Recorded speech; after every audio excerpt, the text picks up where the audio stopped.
Šarūnai, kalbėdamas prieš šios dienos rungtynes, bijojo, kad netyčia negautumėm 10 vos neatspėjimų. Kur toks įžvalgumas? Tas įžvalgumas yra daug patirties varžybinės. Iš esmės antrą dieną iš eilės žaidžiam su intensyviai labai žaidžiančia komanda.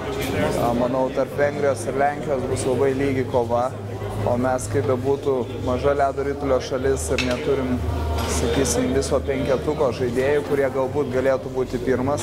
Tai aš manau, kad svarbiausia šitam turnyre pasisemti, kiek reikia patirties. Matėt ir mūsų vartininkas 20 metų stovėjo.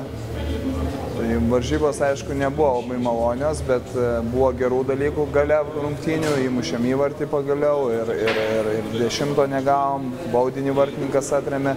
Taip kad aš manau, kad šituose turnyruose svarbiausia nuotaika yra po paskutinių varžybų.